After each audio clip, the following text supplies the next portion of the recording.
gharar dalam akad. Sebagai contoh yang populer, ini sudah sering kita sampaikan, Rasul sallallahu alaihi wasallam bersabda, naha Rasulullah sallallahu alaihi wasallam an bai'ataini fi bai'ah. Rasul sallallahu alaihi wasallam melarang dua jual beli dalam satu jual beli, melarang dua akad dalam satu transaksi. Ini sudah sering kita sampaikan ilustrasi ini. Dua akad jual beli dalam satu transaksi, contohnya adalah A pemilik motor dengan merek X misalnya.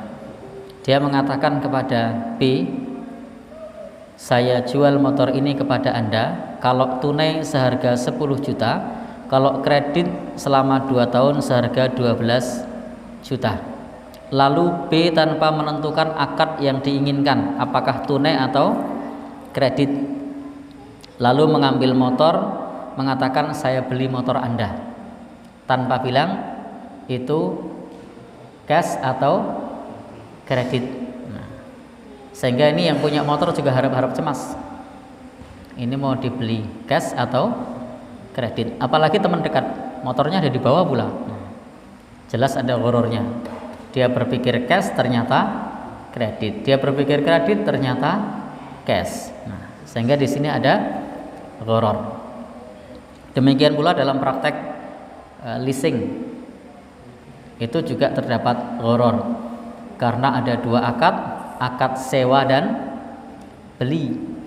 Kalau belum lunas dianggap sewa, kalau sudah lunas dianggap beli.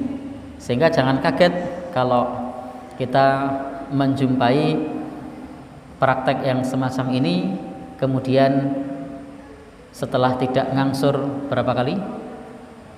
3 kali, maka kemudian barangnya baik motor, mobil atau barang elektronik kemudian ditarik, karena bagi dia akadnya masih dianggap sewa. Sementara kalau sudah lunas tidak ditarik karena akadnya dianggap beli. Ini ada gharor. Gharornya di mana? Tidak jelas itu sewa atau beli. Maka kalau akadnya sewa ya pilih sewa, kalau akadnya beli ya pilih beli, bukan akad sewa beli. Dua akad dalam satu transaksi, ini mengandung gharor, dan ini dilarang di dalam agama kita, sebagaimana dalam hadis yang populer dari Abu Hurairah, semoga Allah Subhanahu wa taala meridhoinya, naha Rasulullah sallallahu alaihi wasallam an bai'ataini fi bai'ah. Jadi adanya dua akad dalam satu transaksi.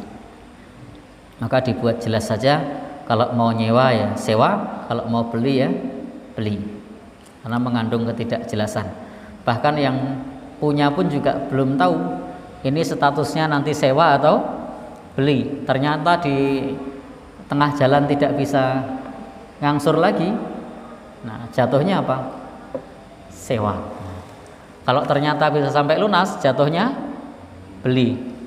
Si pembeli pun tidak bisa memastikan itu nanti akhirnya sewa atau beli. Si penjual juga tidak bisa, harap-harap cemas dia. Ternyata ada ngangsur, ditarik, berarti hitungannya sewa. Sampai akhir berarti hitungannya beli. Baik. Nah, gharar semacam ini jelas tidak boleh.